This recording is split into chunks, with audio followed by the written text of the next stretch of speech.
ITI परीक्षा को देखते हुए आईटीआई सेकेंड ईयर के छात्रों के लिए इलेक्ट्रीशियन ट्रेड के मोस्ट इम्पॉर्टेंट क्वेश्चन यहाँ पर लेके आया हूँ, जो कि मॉडल पेपर के रूप में आप सभी को ये क्वेश्चन मैं देने वाला हूँ। तो जितने भी छात्र इस वीडियो को देख रहे हैं, मैं उनसे रिक्वेस्ट करूँगा कि आप इस वीडियो को कंप्लीट देखिएगा। और यदि आप हमारे चैनल पर नए हैं और डेली आप क्वेश्चन पेपर से संबंधित वीडियो देखना पसंद करते हैं, तो वीडियो पर आप लाइक कीजिएगा। और डेली इस तरह की जानकारी आप चाहते हैं तो नीचे आपको एक रेड कलर का बटन दिख रहा होगा सब्सक्राइब वाला, उसको दबाकर बगल में घंटी वाला आइकन को दबाकर ऑल नोटिफिकेशन पे क्लिक कीजिएगा। आपको आईटी से जुड़ी हर एक जानकारी और हर एक क्वेश्चन बताया जाएगा। तो चलिए साथियों, आज का क्वेश्चन शुरू करते हैं क्वेश्चन नंबर 1 से, जिसमें पहला क्वेश्चन पूछा जा रहा है कि निम्न में से कौन सी डिवाइस बेस से बेस को तथा एमीटर से कलेक्टर को कनेक्टेड अर्थात एनपीएन तथा पीएनपी ट्रांजिस्टर के रूप में कार्य करती है। तो सबसे पहले साथियों यहाँ पर जान लीजिए कि एनपीएन और पीएनपी ट्रांजिस्टर का जो सिंबल होता है किस तरह का होता है।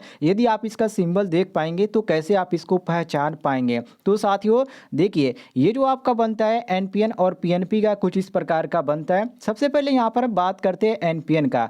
तो एनपीएन का जो बनता है साथियों, मैं आपको यहाँ पर बना कर दिखा देता हूँ। ये देखिए, बीच में आपको इस तरह आपको देखने को मिलता है और एक आपको नीचे इस तरह और यहाँ पर सेम आपका पीएनपी पे भी आपका इस तरह इतना ही बनता है। इसके बाद क्या किया जाता है, एनपीएन में आपका क्या होता है, ऊपर की साइड एरो बनता है और पीएनपी में क्या होता है, ठीक है, पीएनपी में आपका नीचे की साइड यहाँ पर एरो बनता है। बस इतना ही अंतर है। तो एनपीएन यदि पूछा जाए तो आप कहेंगे इस तरह आपका होगा एनपीएन का, और यदि पीएनपी का पूछा जाए तो आप ये वाला एरो को हटाकर यहाँ पर नीचे यहाँ पर एरो कर दीजिएगा नीचे के साइड। मतलब कि एनपीएन मतलब क्या, बाहर की तरफ निकल, और पीएनपी का मतलब क्या, प्रवेश, अंदर की तरफ प्रवेश। इस तरह आप इसको समझ सकते हैं। तो साथियों यहाँ पर क्वेश्चन नंबर 1 का हमारा सही आंसर हो जाता है ऑप्शन नंबर बी की एससीआर। देखिए साथियों, यहाँ पर कौन सा डिवाइस पूछा गया है जो कि बेस को तथा एमीटर से कलेक्टर को कनेक्ट एनपीएन और पीएनपी ट्रांजिस्टर के रूप में कार्य करता है, तो वो आपका एससीआर करता है। और यहाँ पर आपको देखने को मिल जाता है ऑप्शन नंबर बी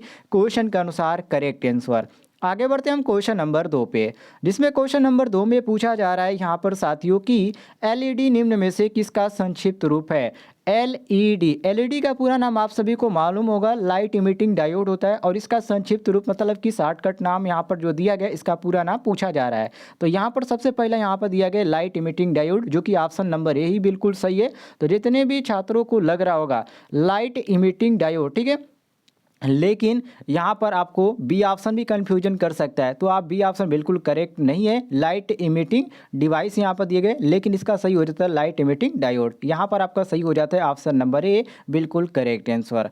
आगे बढ़ते हैं साथियों क्वेश्चन नंबर 3 पे, जिसमें क्वेश्चन नंबर 3 में पूछा जा रहा है कि एलईडी द्वारा उत्सर्जित प्रकाश का रंग निम्न में से किस कारक पर निर्भर करता है। ए ऑप्शन इसके फॉरवर्ड बायस पर, बी ऑप्शन दिया गया इसके रिवर्स बायस पर, सी ऑप्शन दिया गया फॉरवर्ड करंट पर, और डी ऑप्शन दिया गया अर्धचालक पदार्थ पर। तो साथियों यहाँ पर सही हो जाता है ऑप्शन नंबर डी कि जो एलईडी द्वारा उत्सर्जित प्रकाश का जो रंग होता है वो अर्धचालक के कारक पर अर्थात अर्धचालक पदार्थ के कारक पर निर्भर करता है। तो ऑप्शन नंबर डी हमारा सही हो जाता है क्वेश्चन के अनुसार।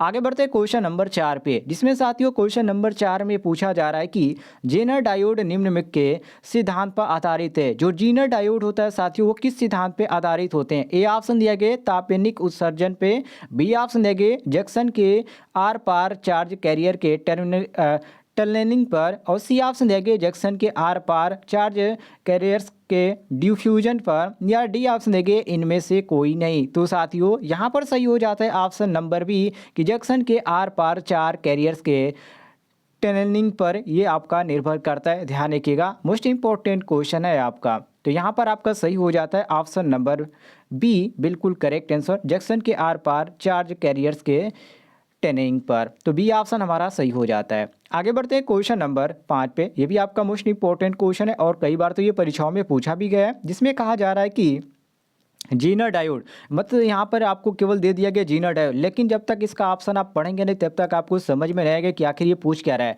तो ए ऑप्शन देंगे कि में उच्च फॉरवर्ड वोल्टेज रेटिंग होती है, और बी ऑप्शन देंगे कि में निम्न रिवर्स वोल्टेज पर शार्प ब्रेक डाउन होता है, जो कि यहाँ पर बी ऑप्शन आपका बिल्कुल सही है, क्योंकि जीना डायोड में निम्न रिवर्स वोल्टेज पर शार्प ब्रेक डाउन होता है, ये बिल्कुल सही है। बाकी इन सभी ऑप्शनों को पढ़ लीजिएगा, जो कि मुझे नहीं लगता है कि ये सही है, और यहाँ पर आपका सही हो जाता है बी ऑप्शन, क्योंकि यहाँ पर बी ऑप्शन बिल्कुल इसका जो तथ्य है, जो स्टेटमेंट है, वो बिल्कुल सही है कि जीनर डायोड निम्न रिवर्स वोल्टेज पर शार्प ब्रेक डाउन होता है। तो बी ऑप्शन हम करेक्ट आंसर मारेंगे।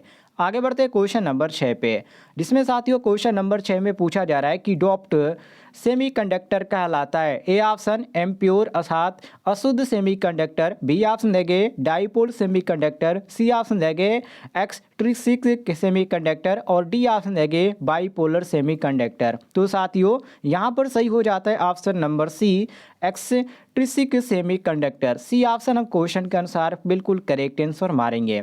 आगे बढ़ते हैं क्वेश्चन नंबर 7 पे, जिसमें यहाँ पर क्वेश्चन नंबर 7 में यहाँ पर पूछा जा रहा है कि डायोड, आगे यहाँ पर कुछ भी आपसे नहीं कहा जा रहा है क्वेश्चन में, केवल यहाँ पर लिख दिया गया है डायोड। अब ऑप्शन को आपको पढ़ना जरूरी है, क्योंकि बिना ऑप्शन को पढ़े आप समझ नहीं सकते।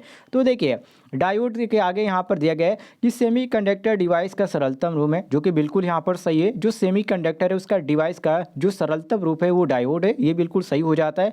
इसके बाद यहाँ पर कहा जा रहा है बी में कि में ऐसी विशेषताएं होती है जो साधारण स्विच की विशेषताओं से बिल्कुल मिलती जुलती है, ये भी आपका सही ऑप्शन हो जाता है। और यहाँ पर दिया गया कि 2 टर्मिनल वाली डिवाइस होती है, जो कि डायोड जो होती भी है, जो कि आप देखते होंगे जो डायोड आपका बनता है साथियों, आपका एक टर्मिनल ये हो जाता है और एक टर्मिनल ये हो जाता है, तो ये 2 टर्मिनल हो जाते हैं। और इसमें आपका नीचे दिया गया है कि उपयुक्त सभी, तो सभी ऑप्शन हमारा सही हो जाता है क्वेश्चन के अनुसार। तो ऑप्शन नंबर डी हम क्वेश्चन के अनुसार करेक्ट आंसर मारेंगे, सभी लोग मिला लीजिएगा। आगे बढ़ते हैं क्वेश्चन नंबर 8 पे, जिसमें साथियों क्वेश्चन नंबर 8 में पूछा जा रहा है कि फॉरवर्ड तथा रिवर्स बायस डायरेक्शन में उच्च प्रतिरोध की रीडिंग निम्न में से किस चार्ज की या किस चीज़ का संकेत करती है। ए ऑप्शन अच्छे डायोड का, बी ऑप्शन ओपन डायोड का, सी ऑप्शन शॉर्ट डायोड का, और डी ऑप्शन दोषपूर्ण डायोड का। तो साथियों यहाँ पर सही हो जाता है ऑप्शन नंबर बी कि ओपन डायोड का ये संकेत करती है। फॉरवर्ड और जो रिवर्स बायस डायरेक्शन होता है उसमें उच्च प्रतिरोध की जो रीडिंग होती है वो ओपन डायोड का संकेत करती है, ध्यान रखिएगा। तो बी ऑप्शन सही हो जाएगा, ठीक है, बी ऑप्शन करेक्ट आंसर। आगे बढ़ते हैं क्वेश्चन नंबर 9 पे, जिसमें क्वेश्चन नंबर 9 में पूछा जा रहा है कि यदि पीएन जंक्शन डायोड बायस हो तो उस समय क्या होगा। तो साथियों ध्यान रखिएगा, जब पीएन जंक्शन डायोड की बात करेंगे तो इसमें क्या होता है, उसमें जो डिप्लीकेस रीजन होता है उसमें कमी आती है, क्या होती है, कमी आती है। और यहाँ पर आपको देखने को मिल जाता है ऑप्शन नंबर डी। तो जितने भी छात्र इस वीडियो को देख रहे हैं सभी लोग मिला लीजिएगा, option number D correct answer हो जाएगा। आगे बढ़ते हैं क्वेश्चन नंबर 10 पे, जिसमें पूछा जा रहा है कि ट्रांजिस्टर में क्या होता है। ए ऑप्शन 1 पीएन जंक्शन होता है, बी ऑप्शन 2 पीएन जंक्शन होते हैं, सी ऑप्शन 3 पीएन जंक्शन होते हैं, और डी ऑप्शन देंगे कि 4 पीएन जंक्शन होते हैं। तो ध्यान रखिएगा ट्रांजिस्टर जो होता है साथियों उसमें जो जंक्शनों की संख्या होती है 2 होती है, जो कि मैंने आपको पहले ही बता दिया था एनपीएन और पीएनपी में। तो ये आपका सही हो जाता है B option correct answer.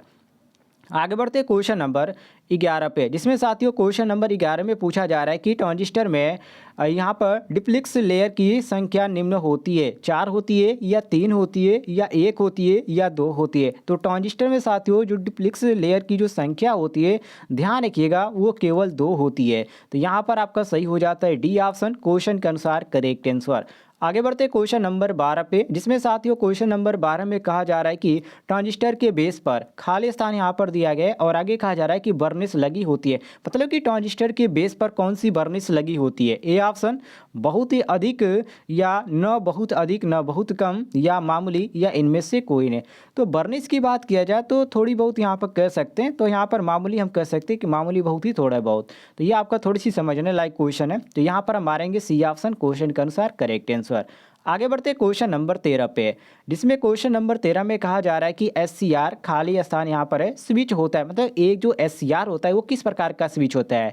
A option एक दिशीय, बी ऑप्शन द्विदिशीय, सी ऑप्शन त्रिदिशीय, और डी ऑप्शन 4 दिशीय। तो साथियों यहाँ पर सही हो जाता है ऑप्शन नंबर ए, जो कि एससीआर जो होता है एक दिशीय आपका होता है, ध्यान रखिएगा ए ऑप्शन आपका सही हो जाता है।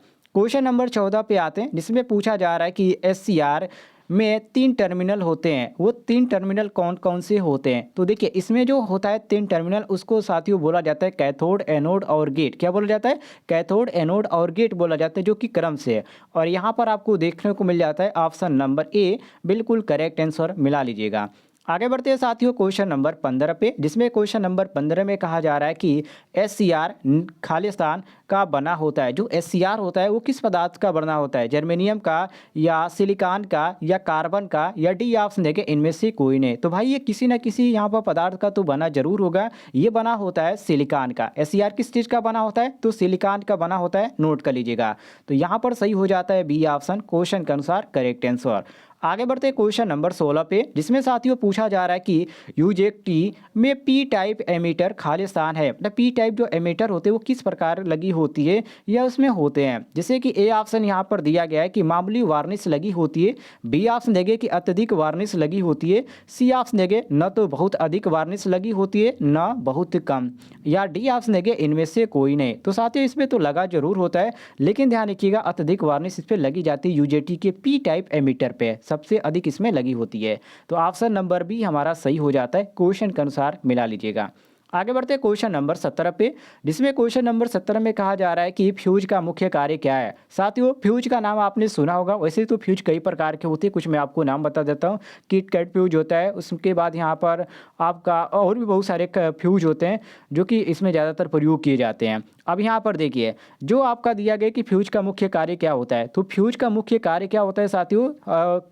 किसी भी पथ को क्या करना, मैंने कट कर देना। तो हम कह सकते हैं कि या हम कह सकते हैं कि धारा को क्या कर देना। मान लीजिए धारा प्रवाहित हो रही है और यहाँ पर फ्यूज लगा है, यदि फ्यूज यहाँ पर जल जाता है तो धारा यहाँ से यहाँ तक प्रवाहित नहीं होगी और आगे जो भी हमारा जो भी चीज़ होगा, यदि शॉर्ट सर्किट होता है तो कोई भी नष्ट भी नहीं होगा। तो यहाँ पर हम कह सकते हैं कि अत्यधिक धारा को रोकने के लिए फ्यूज का प्रयोग किया जाता है। तो ऑप्शन नंबर डी हमारा सही हो जाता है, क्वेश्चन के अनुसार मिला लीजिएगा। आगे बढ़ते हैं क्वेश्चन नंबर 18 पे, जिसमें साथियों क्वेश्चन नंबर 18 में कहा जा रहा है यहाँ पर कि निम्न धारा वाले उपकरण में उच्च धारा वाले फ्यूज का उपयोग करना। ए ऑप्शन सुरक्षित होता है, बी ऑप्शन जोखिम युक्त होता है, सी ऑप्शन आवश्यक होता है और डी ऑप्शन जटिल होता है। तो साथियों ध्यान रखिएगा निम्न धारा वाले उपकरण में उच्च धारा वाले फ्यूज का जो उपयोग करना होता है वो ध्यान रखिएगा हमेशा क्या होता है, वो आपका जोखिम युक्त होता है। तो यहाँ पर सही हो जाता है बी ऑप्शन करेक्ट आंसर मिला लीजिएगा। आगे बढ़ते हैं साथियों क्वेश्चन नंबर यहाँ पर है 19 पे, जिसमें क्वेश्चन नंबर 19 में यहाँ पर कहा जा रहा है कि ELCB निम्न का संक्षिप्त रूप तो होता है। जो ELCB होता है और एक आपका होता है MCB, ठीक है। तो यहाँ पर MCB का हो जाता है मिनिएचर सर्किट ब्रेकर और ELCB जो होता है आपका अर्थ लीकेज सर्किट ब्रेकर हो जाता है। और इसका पूरा नाम भी पूछा रहा है कि ELCB का पूरा नाम क्या होगा। तो साथियों ELCB का पूरा नाम होगा अर्थ लीकेज सर्किट ब्रेकर, जो कि यहाँ पर आपको ऑप्शन में देखने को मिल जाता है सी अर्थ लीकेज सर्किट ब्रेकर। तो सी ऑप्शन आपका सही हो जाएगा, मिला लीजिएगा।